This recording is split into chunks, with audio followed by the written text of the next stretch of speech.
سب خیریت سے ہوں گے۔ پریس کانفرنس کرنے کا مقصد جیسا کہ آپ سب کو پتہ ہے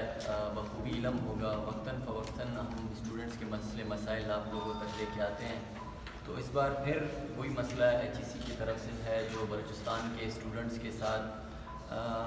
پتہ نہیں کیوں زیادتیاں کی جاتی ہیں۔ جو ایڈورٹائزمنٹ آتا ہے اس کے مطابق ساری چیزیں جو ریکوائر ہوتی ہیں، جو قواعد ضرورت ہوتی ہیں اس کے مطابق لگا دیتے ہیں سارے اسٹوڈنٹس کو، اور ان کو فل بھی انہی قانون کے تحت کیا جاتا ہے۔ اور اسی سلسلے میں ہم نے اور ان اسٹوڈنٹس نے 70 دن پروٹیسٹ کر کے سیٹیں ریسٹور کرائیں، اور جو ایڈورٹائزمنٹ ہم سے انہوں نے کہا کہ کس طرح بننی چاہیے، اور اس میں بولان میڈیکل یونیورسٹی کے اعلیٰ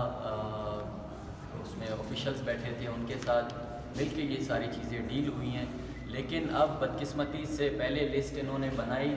اور اس میں یہ پرائیویٹ اسٹوڈنٹس کو انرول کیا تھا، لیکن اب بدقسمتی میں اس لیے کہہ رہا ہوں کیونکہ ہر بار ہم پروٹیسٹ کرتے ہیں ہر ایک چیز کے لیے، اپنے بلوچستان کے اسٹوڈنٹس کے لیے، ہر ایک مسئلے کے لیے یہاں پریس کے پاس آنا پڑتا ہے اور یہ چیزیں بتانی پڑتی ہیں۔ پچھلی فرسٹ لسٹ میں ان اسٹوڈنٹس کا نام تھا، اور سیکنڈ لسٹ آتی ہے ان کو ریموو کیا، اور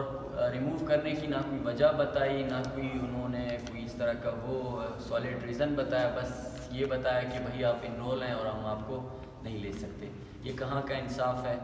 ہونا تو یہ چاہیے تھا جو ایڈ انہوں نے ایڈورٹائزمنٹ دی ہے اس ایڈ کے مطابق ان کو چاہیے تھا کہ وہ آگے لے کے چلیں، لیکن بدقسمتی کے ساتھ پھر یہ کہوں گا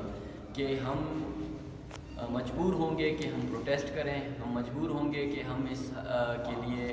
70 دن ہم نے اسلام آباد میں گزارا، اور ہم ابھی ہمیں ظاہر سی بات ہے جب ہمارا جائز حق ہمیں نہیں ملے گا تو ہم پروٹیسٹ کی طرف ہی جائیں گے۔ تو ہم حکومت بلوچستان سے، وفاقی حکومت سے،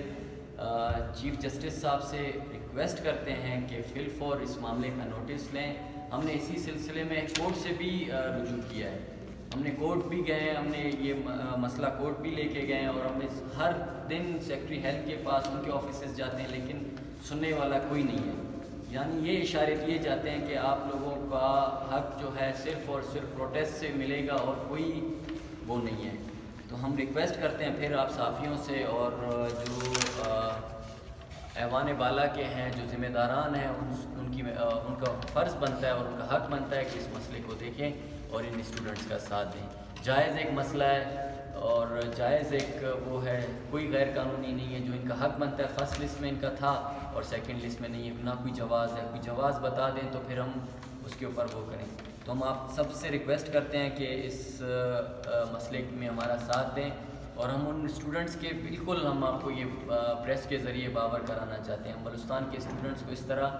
لاوارث کبھی نہیں چھوڑیں گے، اور انشاءاللہ تعالی جہاں تک ہم سے ہو سکے گا، جہاں تک ہماری کوشش ہوگی، جہاں تک اللہ پاک نے ہمیں ہمت اور طاقت دی ہے، انشاءاللہ تعالی ہم اپنے بلوچستان کے ایجوکیشن سسٹم کے لیے ہر حد تک جانے کے لیے تیار ہیں۔ شکریہ۔ یہ جو آپ ذکر کر رہے ہیں بلوچستان کے مختلف میڈیکل کالجز کی سیٹیں نکلی، ٹھیک ہے نا، وہی ہے نا؟ نہیں، یہ بلوچستان کے وفاق کی طرف سے HEC کا ایک پروجیکٹ ہے جس میں پاکستان کے مختلف ایریاز میں اسکالرشپ آتی ہیں، ان کے ذریعے یہ سیٹیں ہوتی ہیں، وہی نا میڈیکل کالجز کی ہوتی ہیں۔ یہ جو آپ انرول بتا رہے ہیں